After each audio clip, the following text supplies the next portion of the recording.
¿Qué tal? Yo soy Saúl Becerra Cruz y les voy a estar hablando de la novela El túnel del escritor Ernesto Sábato. Ernesto Sábato nació en Rojas, provincia de Buenos Aires, en 1911. Hizo un doctorado en física y un curso de filosofía en la Universidad de La Plata. Trabajó en radiaciones atómicas en el laboratorio Curie, en Francia. Abandonó definitivamente la ciencia en 1945 para dedicarse exclusivamente a la literatura. Ha escrito varios libros de ensayos sobre el hombre en la crisis de nuestro tiempo y sobre el sentido de la actividad literaria. Así, El escritor y sus fantasmas, en 1964, Apologías y rechazos, en 1979, Uno y el universo, en 1981, y La resistencia, en el año 2000. Su autobiografía, en 1999, y tres novelas: El túnel, en 1948, Sobre héroes y tumbas, en 1961, y Abdón, el exterminador, en 1974.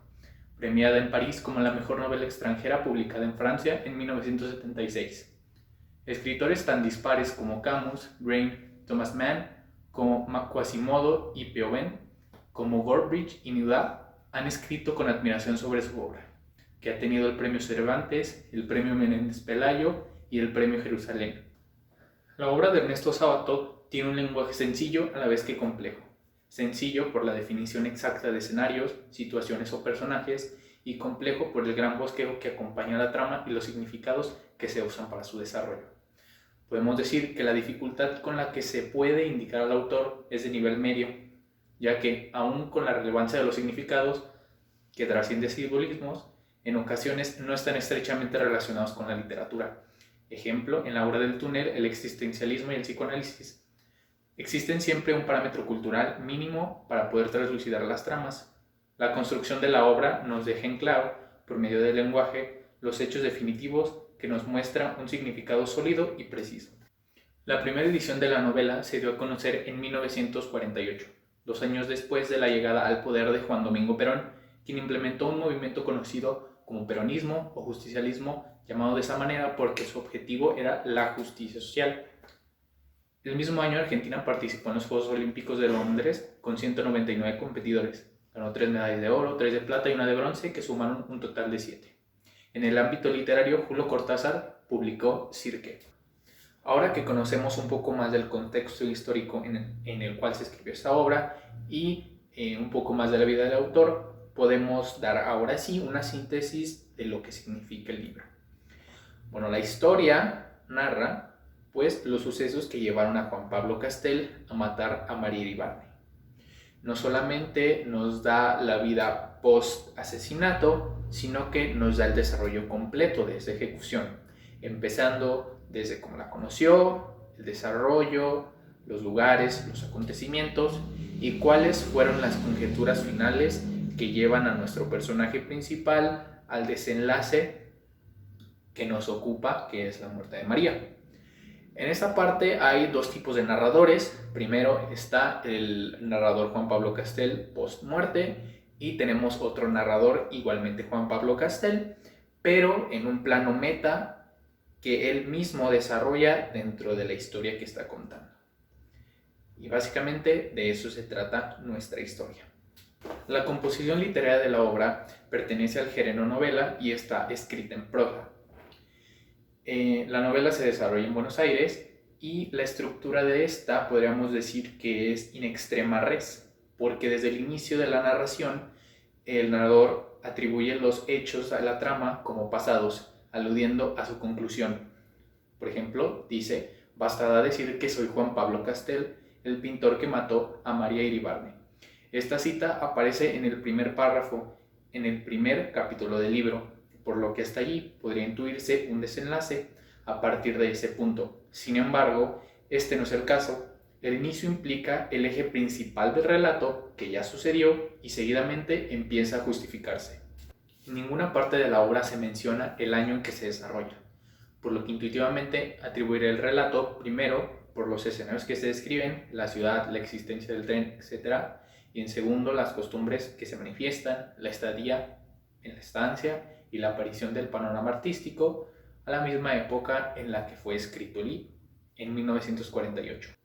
Para entrar en el análisis del personaje de Juan Pablo Castel, me gustaría tomar una visión un tanto psicológica. Para ello me voy a basar en una evaluación multiaxial del DSM, Manual Diagnóstico y Estadístico de los Trastornos Mentales de la Asociación Americana de Psiquiatría, en su versión corta. Esto porque nos refiere mucho más los aspectos emocionales, los matices psicológicos, Castell en su narración, que en vez de los aspectos físicos, por ejemplo, en su propia personalidad. En este caso, solamente nos aporta este lado sentimental y lo único que sabemos más concretamente de él es que tiene 38 años. Y bueno, este estudio se compone de 5 ejes, voy a estar explicando su significado por orden, a la par del diagnóstico establecido. Me voy a ayudar de esta tabla para que se pueda comprender mejor. Tenemos el eje 1, que son los trastornos clínicos, y para el caso de Castell nos refiere un trastorno depresivo mayor con un único episodio depresivo mayor. Para este caso se deben tener, como dice aquí, 5 síntomas por 2 semanas. La durabilidad en el caso de Castell pues no puede ser determinada exactamente como 2 semanas, pero sí nos da las impresiones de que ha tenido por lo menos este estado depresivo por mucho tiempo. Y se tienen que cumplir estos 5 síntomas. En el caso de Castell tenemos el 1, 2, 3, 4 y 5. Y el primero es el estado no depresivo, el segundo la pérdida de interés o la capacidad para el placer, tercero, pérdida o aumento de apetito, el 4, la insomnia la hipersomnia, y el 5 es la agitación o el enlentecimiento psicomotor. En el eje 2, que nos referimos a ellos por los trastornos de personalidad, el estudio Castell arroja que él tiene un trastorno de la personalidad antisocial y deben ser 3 síntomas de 7 síntomas para calificarlo con este trastorno. Y él refiere el 1, 2, 3, 4 y 5. El primero nos basamos en el incumplimiento de las normas sociales respecto a los comportamientos legales, como por ejemplo Castell encarcelado por la muerte de María. El 5, el engaño por mentiras repetidas o estafas para provecho o placer personal, como ya lo vemos cuando le miente a uno de sus amigos Mapelli para pedir prestado su auto, la mentira que le dice a María para que venga a verlo a Buenos Aires, etcétera, etcétera. El 3, tenemos la impulsividad o fracaso para planear con antelación. Ya sabemos que los procesos herméticos de Castell con respecto a la planeación son una de las características principales que tiene nuestro personaje. El 4 es la irritabilidad y agresividad, que ya vemos con Castell, tiene varios encuentros de este tipo de irritabilidad agresivo con María. Tenemos 5, la desatención imprudente de la seguridad propia o la de los demás, cuando hace su expresa manifestación de muerte tanto para él mismo como para los demás, y pues el asesinato de María básicamente. El eje 5 nos refiere a las enfermedades médicas, que en este caso Castell no refiere. El eje 4, los problemas psicosociales y ambientales. En este caso Castell nos da los problemas relativos a la interacción con el sistema legal o con el crimen. Y bueno, ya tenemos ahí a Castell encarcelado por el asesinato de María. El eje 5 es la escala de evaluación de la actividad global, que es la calificación que se le aporta en este caso a Castell, basándonos en una escala del 1 al 100, siendo 1 el estado más grave y 100 el más óptimo. Para Castell nosotros referimos el número 13. Esto por el peligro que manifiesta en lesionar a otros, a sí mismo, los intentos de suicidio sin una manifestación expresa, de muerte, su comportamiento violento y excitación maníaca. Y bueno, a continuación voy a dar unos breves ejemplos de lo que Castell nos refiere en tanto a estas actitudes y de las cuales parte nos basamos para realizar el estudio. Y dice: mientras volví a mi casa profundamente deprimido, trataba de pensar con claridad. Mi cerebro es un hervidero, pero cuando me pongo nervioso, las ideas me suceden como en un vertiginoso ballet. Tenemos el otro que dice: no tengo inconvenientes en manifestar que a veces me impedía comer en todo el día o me impedía pintar durante una semana el haber observado un rasgo. El otro dice: me había pasado ya algo horrendo en otra oportunidad. Encontré rasgos muy interesantes en una mujer pero al conocer a su hermana quedé deprimido y avergonzado por mucho tiempo. Vamos a hablar del personaje de María Iribarne, personaje secundario y amante de Juan Pablo Castel. Al parecer tiene un trabajo de oficinista, pero nunca se menciona dónde. Físicamente tiene pelo largo, castaño, con un rostro hermoso, según cuenta Castel, y no aparentaba más de 26 años. Mantiene una actitud misteriosa durante todo el relato. Jamás se concibe un acto o pensamiento concreto de ella, por esta misma razón de que dentro de su mismo círculo de adaptación no se contrajo, o más bien no se llegaron a juntar los elementos necesarios para poder dar un veredicto más amplio de lo que significaba María en primera instancia como persona, igualmente en la vida de Castel y dentro de su historia y contexto. Es descuidada, escéptica, sagaz, cautelosa, sutil. Después tenemos el personaje de Allende, que de igual forma es un personaje secundario. No podríamos calificarlo de esporádico, pero aparece varias ocasiones y es una parte clave también del relato. Es esposa de María Iribarne. Es ciego, obeso, viejo. Con las descripciones físicas que se obtienen del relato podemos concluir en que era una especie de intelectual o un maestro quizá, y tiene una actitud desdeñada desde un punto de vista general, inteligente, sarcástico, igualmente con esta aura misteriosa que encierra este personaje, igual que el anterior de María. Después tenemos a Hunter, otro personaje secundario, que es primo de Allende, calificado como un mujeriego, torpe, antipático, molesto. Él mantiene una relación aparentemente un poco más estrecha con su prima. Representa una relevancia intelectual, tiene un pensamiento ágil, inteligente, como se muestra en las apariciones que tiene, en los diálogos que desarrolla a lo largo del libro. Y físicamente parece ser un hombre de mediana edad, alto, vivaz. Y Mimi, que es el siguiente personaje, igualmente secundario, es la hermana de Hunter y la prima de Allende.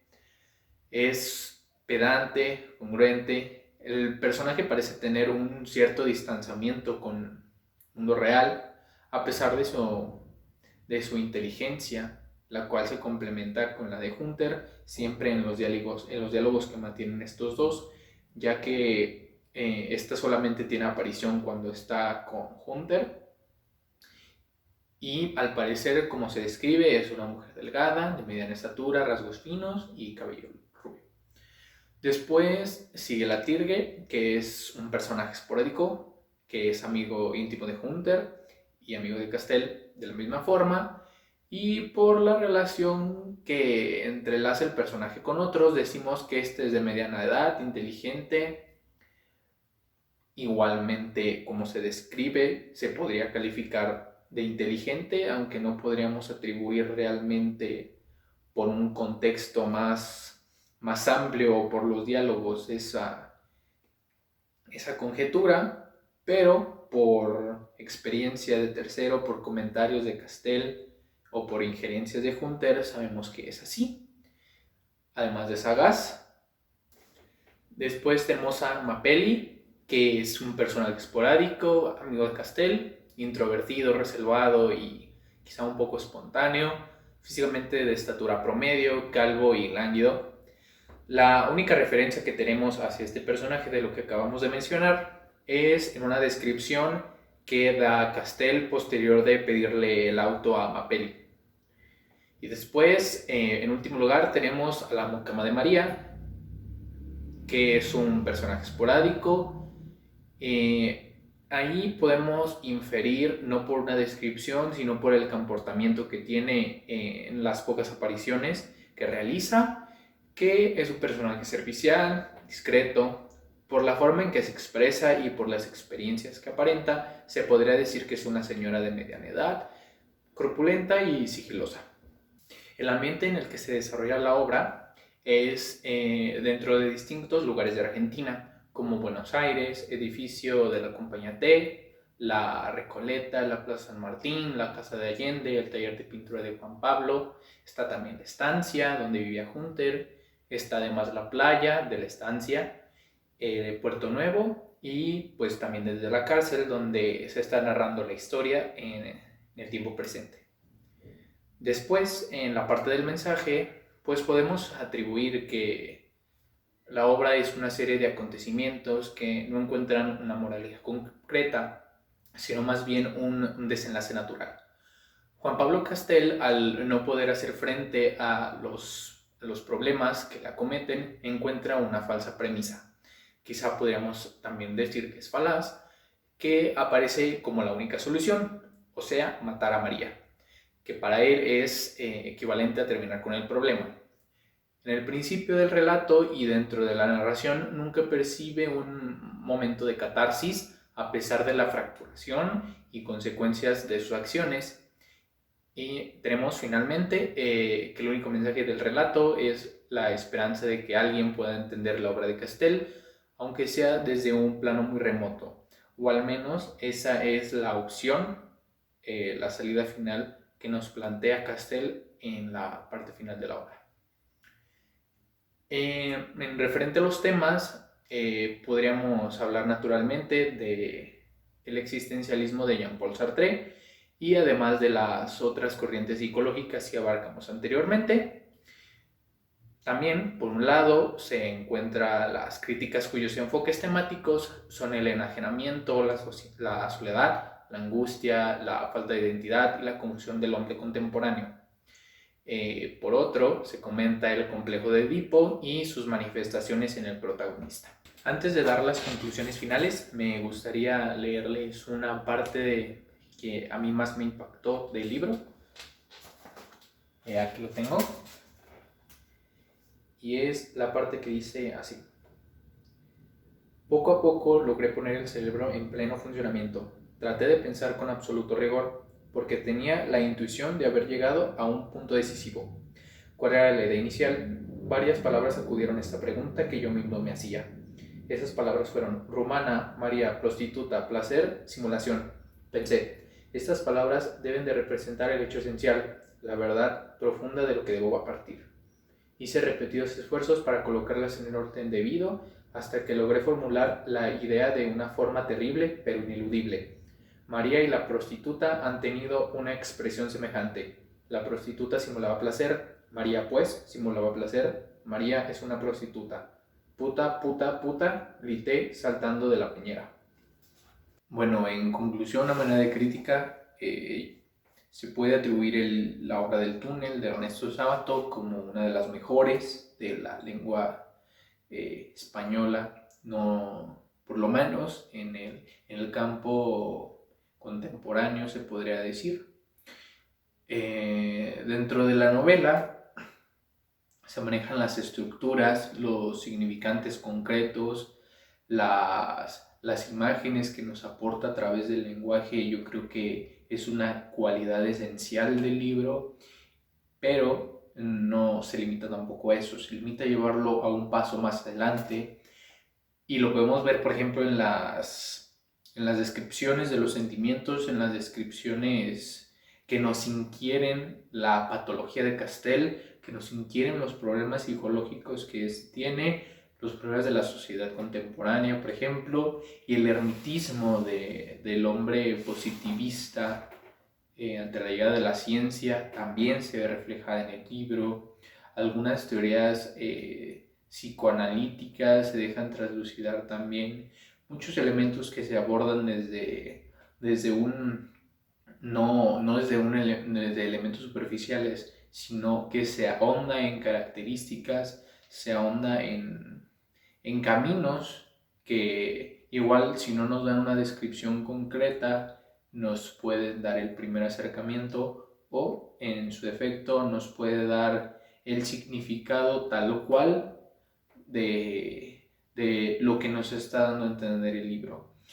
Y ahora viene a mi memoria unas palabras de Jorge Bolaños, que atribuía el libro de Sobre Héroes y Tumbas de Sábato a un nivel en el que ya no se podría escribir de la misma forma en el lenguaje español, y a mí me gustaría atribuir estas mismas cualidades al libro del túnel, no solamente por un carácter personal. La crítica se trata de centrarnos en los objetivos esenciales y, como ya lo había dicho anteriormente, por medio de los significados, por ver todos los significados, la estructura del lenguaje y la nueva visión que se nos da a nosotros como lector en un campo y en esta historia tan maravillosa que nos aporta, se merece esa calificación.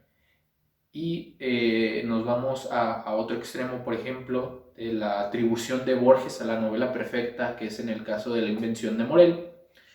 Y aunque no pueden ser comparadas esencialmente El túnel con La invención de Morel, yo podría dar también un veredicto de la novela perfecta del túnel en el caso del túnel. El caso de la narración de un personaje principal que tiene las características, que tiene una construcción psicológica bien predefinida, que tiene los antecedentes bien marcados, que tiene un desarrollo coherente, que tiene los síntomas adecuados con respecto a exactamente un trastorno de personalidad o un trastorno clínico. Igual también el desenlace orgánico que tiene, yo creo que es extraordinario y más que adecuado. E incluso también el significado y las antelaciones que tiene con otras disciplinas de las cuales nos habla el libro, yo creo que son totalmente acertadas. Y bueno, este fue el análisis del túnel. Yo soy Saúl Becerra Cruz, libro altamente recomendado, y muchas gracias.